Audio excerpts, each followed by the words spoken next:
Class 10th का कौन सा चैप्टर है? सेकंड चैप्टर पॉलिनोमियल का 2.2 का पहला क्वेश्चन। 2.1 में अपने को ग्राफ दिया हुआ है, उसमें बताना है कि px की वैल्यूज क्या होगी। तो x एक्सिस पे जितनी जगह कट होंगे उतनी px की वैल्यू होगी, और अगर py की वैल्यू पूछता है तो y एक्सिस पे जितनी जगह कट होते हैं उतना हमारा py की वैल्यू होती है, मतलब y की वैल्यू। ठीक, ऐसे ही हमको पहले वाले एक्सरसाइज में इससे ज्यादा कुछ है नहीं। दूसरी एक्सरसाइज है 2.2 पॉलिनोमियल का। क्या है 2.2 का पहला क्वेश्चन? क्या है बेटा? Find the zeros of the following quadratic polynomials and verify the relationship between the zeros and the coefficient. Question क्या कर रहा है कल्याणी? एक लग पढ़ लेना तुम। इधर देख ले शांति से, लिसा सीधा बैठ। देख इधर, क्या कर रहा है क्वेश्चन? क्या पता, वही तो है ना। हाँ तो मेरे को नहीं पता ना। जीरोज का मतलब क्या होता है? जीरोज फाइंड करना है क्वाड्रेटिक पॉलिनोमियल का। जीरोज का मतलब क्या? कि वैल्यूज, किसकी? जो वेरिएबल होंगे, वेरिएबल की वैल्यूज को ही जीरोज बोलते हैं। और क्वाड्रेटिक पॉलिनोमियल है इसीलिए, देख ले बेटा, नहीं आता तो क्वाड्रेटिक पॉलिनोमियल है इसीलिए जो हमारा वैल्यूज निकलेंगे वेरिएबल के वो कितने होंगे? 2। क्वाड्रेटिक रहेंगे तो 2, क्यूबिक रहेंगे तो 3, लीनियर रहेंगे तो 1। ठीक, तो आपको दो जीरोज फाइंड करना है। फाइंड द जीरोज मतलब वेरिएबल की दो वैल्यूज को फाइंड करना है, और following the quadratic polynomial and verify करना है relationship between zeros and coefficient. Coefficient क्या होता है? जीरोज तो आपको बता दिया कि इसकी दो जो वैल्यूज निकलेंगे उसी को जीरोज बोलते हैं। कोफिशिएंट किसको कहते हैं? तो ध्यान देना, उनको डिग्री बोलते हैं। वेरिएबल पे पावर जो सबसे ज्यादा होता है उसे डिग्री कहते हैं। लेकिन यहाँ पे कोफिशिएंट का मतलब समझ लो, समझ चल कर ले। कोफिशिएंट किसे कहते हैं? जैसे हमारा बेसिक जो लीनियर इक्वेशन होता है वो होता है ax² plus bx plus c, और ये जो होता है x² का कोफिशिएंट होता है, b जो होता है वो x का कोफिशिएंट होता है, c जो होता है वो क्या होता है? Constant number. ठीक, तो ये होता है कोफिशिएंट और जीरोज के बीच में रिलेशन। हम बताएंगे कैसे निकालना है कैसे नहीं। पहले हम क्या निकाले बेटा? जीरोज फाइंड करें। पहले क्या फाइंड करें? जीरोज। फाइंड द जीरोज, तो पहले जीरोज निकालेंगे। कैसे निकालेंगे ध्यान देना इधर। सॉल्यूशन पहले वाले का। ठीक, इतना मार मारूंगा कल्याणी, अभी दूसरा क्वेश्चन तुमसे ही कराऊंगा, हमको नहीं मतलब। ठीक, सेकेंड क्वेश्चन तुमसे ही कराऊंगा, तुम करोगे, तुम ही बोलोगे, ये भी ध्यान बेटा। क्या करते हैं इस क्वेश्चन में? जीरोज कैसे फाइंड करते हैं क्वाड्रेटिक पॉलिनोमियल का? आपको पता होना चाहिए बेटा कि बीच वाले टर्म को क्या करते हैं? स्प्लिट करते हैं। इसको बोलते हैं MTS, मिडिल टर्म स्प्लिटिंग। ठीक, मिडिल टर्म स्प्लिटिंग मेथड के थ्रू मिडिल टर्म को क्या करेंगे? स्प्लिट करेंगे दो टर्म में। कितने टर्म में? दो टर्म में। कि दो ऐसे टर्म बताओ कि जिनको प्लस करें या माइनस करें तो क्या आना चाहिए? माइनस का 2, लेकिन उनको मल्टीप्लाई करें तो इन दोनों को मल्टीप्लाई करो, फर्स्ट एंड लास्ट टर्म, क्या आएगा? 8x²। तो इसमें बीच वाले टर्म को ऐसे तोड़ो कि मल्टीप्लाई करने पे 8x² आए माइनस का, लेकिन प्लस माइनस करने पे माइनस का 2x आए। ऐसे दो नंबर बताओ जिनको 2 और 4 नहीं होंगे ना? 2 4 जा 1 होता है बेटा। अरे हाँ होता है। हो जाएंगे। कैसे? देखो, अब अगर आप क्लास और छोटे क्लास में होते हैं तो ऐसे मैं लिखवाता। कैसे कि मैं बोलता x² लिख लो, बीच वाले टर्म को तोड़ना है ना दो टर्म में, तो देखो माइनस था माइनस लिख लो। आपने 4 और 2 ढूंढा तो 4 में से 4x में से एक काम कर, देखो मैं ये बोलता कि 4 में से 2 को घटाएंगे तभी तो 2 आएगा। माइनस तो हमने ऑलरेडी लिख रखा है, ब्रैकेट में 2 को हमने क्या लिख दिया? 4 माइनस 2, x है तो x पीछे लिख देंगे, माइनस का 8 इक्वल टू 0। समझ रहा है? अब फिर से एक स्टेप आगे बढ़ाना पड़ता। क्या करते हैं?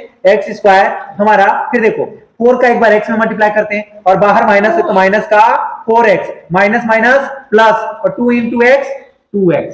समझ रहा है? इस साइन का भी मल्टीप्लाई होगा, इधर x का भी मल्टीप्लाई, और माइनस का 8 पीछे लिखते इक्वल टू 0। और अब आप अगर 10th में हो, कहां हो? 10th में, कोई छोटे क्लास में नहीं हो। ये जो है छोटे क्लासों को बताया जाता है स्प्लिट करके, 8th में 9th में, लेकिन 10th में ये चीजें आपको नहीं बताई जाएगी। आपको डायरेक्ट क्या बोला जाएगा बेटा? याद रखना, आपको डायरेक्ट बोला जाएगा कि ये ऐसे दो टर्म बताओ कि जिनको प्लस माइनस करें तो माइनस का 2x आएगा। देखो प्लस माइनस में है, 4 में से 2 गया 2, और माइनस का 2 क्योंकि 4 हमारा क्या था?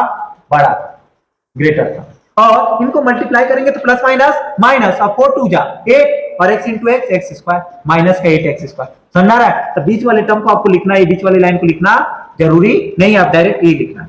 और उसके बाद क्या करना होता है समझना बेटी थोड़ा सा यहाँ पे, कि स्टार्टिंग के दो टर्म में से और लास्ट के दो टर्म में से कॉमन लेंगे। क्या करेंगे? कॉमन लेंगे। इन दोनों में कॉमन क्या है? नंबर यहाँ है कोई? नहीं, यहाँ नंबर है, क्या है? 4। तो हम 1 कॉमन ले सकते हैं। 1 कॉमन लेना कोई जरूरी नहीं है, क्यों? क्योंकि हमको वेरिएबल्स हैं और दोनों में है, तो वेरिएबल्स क्या कॉमन ले सकते हैं? x, क्योंकि यहाँ भी x है और यहाँ भी, तो x कॉमन ले लेंगे। x से x स्क्वायर को डिवाइड करेंगे, क्या बचेगा? x से x बच जाएगा। क्यों? क्योंकि x स्क्वायर को हम लिख सकते हैं x इंटू एक्स, और x से डिवाइड करना है तो x कैंसिल, बचेगा क्या? x।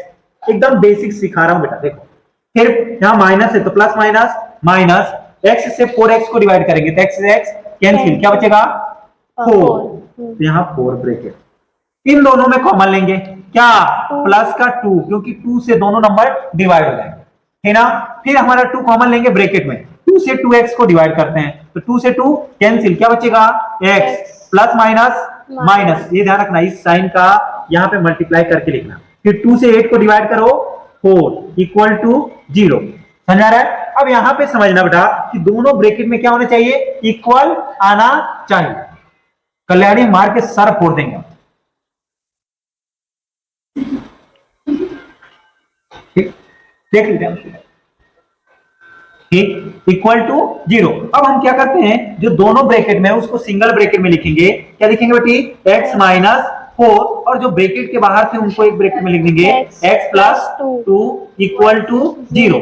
अब एक बार हम इसको इक्वलेट करेंगे 0 से, और एक बार इसको इक्वलेट करेंगे 0 से, x की दो वैल्यूज निकल जाएंगी। कैसे? देखो, x minus 4 equal to 0, comma लगा लो, फिर x प्लस 2 इक्वल टू 0। अब यहां से देखना बेटा, x इक्वल टू माइनस में 4 था, उधर जाके प्लस का 4, x की वैल्यू 1 हो गई। ठीक, कॉमा लगाया, x इक्वल टू प्लस में 2 था, उधर जाके माइनस का 2, x की वैल्यू 1 हो गई। और इसी को हम क्या बोलेंगे? यही हमारा, हमने क्या बोला था स्टार्टिंग में, कि जो हम x की वैल्यू निकालेंगे, वेरिएबल की वैल्यूज निकालेंगे, वही क्या होंगे? जीरोज होंगे। वही क्या कहलाएंगे? जीरोज। और x क्वाड्रेटिक इक्वेशन था, क्वाड्रेटिक पॉलिनोमियल था, x की वैल्यू कितनी निकली? 2। और पहले वाले को क्या बोलेंगे? Alpha, alpha equal to 4। समझ आ रहा है? और दूसरे वाले को क्या बोलेंगे? Beta, beta equal to minus का 2। क्यों लिखा अल्फा और बीटा? क्योंकि ये क्या थे? जीरोज थे। ठीक, उसके बाद हमको क्या करना है? वेरीफाई करना है। क्वेश्चन आप ध्यान से पढ़ोगे, क्या करना है? वेरीफाई करना है जीरोज और कोफिशिएंट के बीच में। और मैंने स्टार्टिंग में ही बोला था बेटी कि देखो यहां से हमारा, फिर से इक्वेशन को लिख रहा हूं एक बार, आपको अच्छे से समझ में आए। एक्स स्क्वायर माइनस का 2x माइनस का 8, और कोफिशिएंट क्या होता है? a equal to x square का कोफिशिएंट को a बोलते हैं। यहाँ पे एक्स स्क्वायर का कोफिशिएंट क्या है? कुछ नहीं तो 1। a equal to 1, comma b equal to minus का 2, x के कोफिशिएंट क्या है? माइनस 2। ऐसे ही c इक्वल टू माइनस का 8, कांस्टेंट नंबर को ही c बोलते हैं। उसके बाद हम क्या करना है? इसको वेरीफाई करना है। किसके किसके बीच में? जीरोज और कोफिशिएंट के बीच में। यहीं पे हम वेरीफाई करेंगे। देखो कैसे, हमको आइडेंटिटीज याद कराया गया होगा अभी 2। आपको चैप्टर करने से पहले याद कर लेना 2 आइडेंटिटी इस एक्सरसाइज को करने से पहले। कौन सी? एक alpha plus beta equal to minus का b अपॉन a, और दूसरी आइडेंटिटी क्या है? Alpha into beta equal to c upon a minus का c। मैंने बोला था हाँ से, इधर देख, हाँ ये याद होना चाहिए, नहीं तो मार के खोपड़ी हम खोल दें। उसके बाद अब आपको 2 अल्फा बीटा भी मिल गया, ए बी सी भी मिल गया। बस यहां पुट करो, दोनों साइड पुट करो, दोनों साइड हमको दोनों पे वेरीफाई कर लो कि इक्वल है कि नहीं है। कैसे? देखो बेटा, अल्फा की वैल्यू क्या आई थी? 4, प्लस बीटा की वैल्यू माइनस का 2, ब्रैकेट में रख लेंगे, इक्वल टू माइनस, ये फार्मूले में आइडेंटिटीज है। बी क्या था? माइनस का 2, ब्रैकेट में रख लेंगे, 2 साइन आ रहा है, अपॉन में ए क्या था? 1। ठीक, ये देखो यहाँ पे 4 प्लस माइनस माइनस का 2 equal to minus minus plus, मतलब प्लस का 2 अपॉन 1। ये देखो 4 में से 2 गया 2, 2 इक्वल टू 2 अपॉन 1 है तो 2 लिख सकते हैं, कोई दिक्कत तो नहीं है, पेट में दर्द तो नहीं होगा। आगे देखो, हमारा वेरीफाई हो गया, अल्फा प्लस बीटा पे हमने वेरीफाई कर लिया। अल्फा इंटू बीटा पे भी कर लो। चलो अल्फा कितना था? 4 और बीटा कितना था माइनस का 2 है ना, alpha into beta equal to C upon A, C कितना था माइनस का 8 अपॉन में ए कितना था 1 है ना। अब देखो 4 2 जा 8 प्लस माइनस माइनस का, और माइनस का 8 अपॉन 1 है तो माइनस का 8 लिख सकता हूं। हाँ क्या हो गया माइनस 8 इक्वल टू माइनस 8, समझ में आ रहा है, ये वेरीफाई हो गया। और इसके पहले हमारा क्या निकल गया, अल्फा और बीटा जीरोज निकल गए। और यही अपने को क्वेश्चन में ध्यान से समझना पहला क्वेश्चन था, इसीलिए मैं आपको इतने विस्तृत से बताया हूं, नहीं तो खींच देता। ठीक, ये क्वेश्चन था, बस दिखने के लिए आपको बहुत बड़ा दिख रहा है, लेकिन क्या है देखो कि अपने को ये भी स्टेप को लिखना नहीं है, डायरेक्ट यहां से करना है और 1 2 3 4 स्टेप 5 में क्या हो जाएगा आंसर आ जाएगा, जीरोज निकल जाएगा 5 स्टेप। और आपको 3 स्टेप में ही क्या कर सकते हो, वेरीफाई कर सकते हो वैल्यूज को पुट करके। ठीक, तो ये क्वेश्चन था कि आपको कम से कम मिनिमम 4 से 5 मार्क्स में पूछे जाएंगे। क्वेश्चन समझ में आ गया हो, वीडियो को लाइक कर दे, चैनल को सब्सक्राइब कर दे, शेयर कर देंगे तो और अच्छी बात है।